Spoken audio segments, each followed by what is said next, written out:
In my research, what I found is one of the major factors that builds resilient mind, a strong mind, is actually self-compassion. And I can tell you this from a personal experience, even me going through and learning about this and attempting is that what I've done is even if I'm making mistakes, I used to, judge myself and criticize myself. Why did I do that? I should have done better. Even just saying I should have done better is criticizing yourself, right?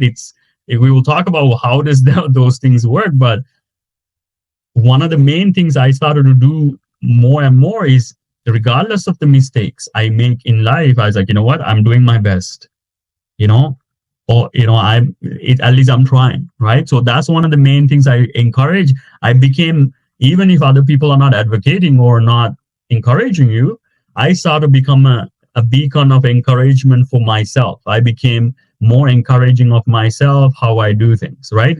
Again, there are certain things how the mind works. We don't necessarily think, oh, self-criticism have an effect on the mind, but it really does. Same with self-compassion. It has a huge effect on the mind in the positive direction, right? So, like I said, it's the major factor in building a resilient mind, that where you become less sad, less unhappy, and also becoming more productive. And that's one of the things that I make mistakes, even when I'm creating videos or whatever it may be. I am no longer hard on myself. I'm doing my best. At least I'm doing it, and at least I'm doing 1%. That's good enough for me. And if there's mistakes, so what? Like, who doesn't make mistakes, right? So that's really the idea that I'm doing for myself, and it has had a huge impact on my productivity and just day-to-day living, right? I used to be sad all the time. Just I thought life is a battle that I need to fight, but I don't feel that way anymore. And like I said, it just had a huge impact overall outlook in life, in my happiness, and all these things. So it's so important to really learn the power of self-compassion and what it will do for you. Just as what I said about specifically about self-criticism, how the dangers of it. Also look into what are the effects of self-compassion. Looking on ChatGPT, right? That's one of the best ways you can, learn with me is like, look it up. What are the actual benefits of self-compassion, right? So that's one of the main things. So what I decided to become is I became my own best friend, right? So I started to talk to myself. If that's the case, so how would your best friend talk to you, right? Always supporting you. Hopefully you have a best friend. If you don't, that's okay. Be your own best friend, right? Imagine yourself the friend you always wanted to be or always wanted to have, right? Be the best friend you always wanted to have for yourself, and you will see that you will start attracting best friends. That's one of the things that I noticed actually as well. Be the best friend you always wanted.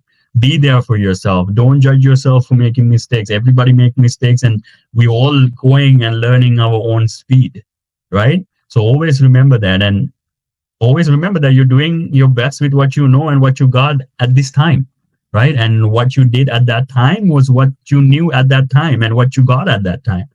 So if you feel like you made mistakes, don't think they're mistakes. You were just did what you knew or what you had you did your best with what you had or knew at that time. So that's a very important thing to remember, that this is something I'm always reminding, I'm doing my best with what I got. It's okay. Keep going. Everything is unfolding at its own speed, right? And you will see that when you practice this, right, it will start boosting your self-esteem. It will start developing confidence. It will start strengthening your motivation, and it will actually reduce your stress, and it help you develop a more resilient mind where you become very powerful, right? You can take on everything. At least you will know it's like, what, even if things are not going right outside, at least I have myself for myself, right? So that's the major thing that I discovered for myself, was to always be compassionate, always be understanding the challenges you personally go through. Give your time the right amount of rest, right amount of sleep. Give yourself good food, right? Those are acts of love you can do for yourself, right? And even the things that you do for work, right? Find the things that you find most enjoyable and start with that. These are some of the ways you can improve your self-compassion. And it is also a major factor in your achieving your life goals. And I cannot stress this enough. Um, I started to work on my life goals a lot more consistently, a lot more better when I started to be more compassionate towards yourself, or love yourself, or kind to yourself, whatever the word it may be. When I still actually care for my own self, and I don't want to unnecessarily put myself through unnecessary trouble and difficulty, I actually started to become more consistent. But I continue to act on things that excite me the most, give me the most joy. And that is now what is leading to what achieving, the goals that I want to achieve. And even having these sessions are part of it. I'm really excited, and doing this session is really enjoyable for me. And that's one of the major things I decided to do. Do things actually I find enjoyable. So that's one of the major things I can tell you. If you want to achieve your goals in life, major factor that will help you do that is self-compassion. So something for you to remember. So thing about constructive criticism is that I see still criticism, right? There's areas of improvement, right, that you can have. But criticism itself, what I found for my personal life, I was doing it a lot. I noticed that, because I grew up in a certain culture, they were doing it a lot. So I became a lot more sensitive to criticism, unfortunately, because the sheer amount of it. For me, I said there's things that I can improve and correct. So that's encouragement for me. But criticizing, you're bad at this, you're not good at this, you should have done this, you should be like them. That is not constructive. So there's too many criticisms, right? Yeah. So there's no one really encouraging. There's many people, many things criticizing, including yourself. So who do you really have for yourself on your side, or by your side, right? So that's what I started wondering. So, and is that even actually helping you accomplish this level of constructive criticism that you're receiving? Is it actually helping you become happier and become more productive?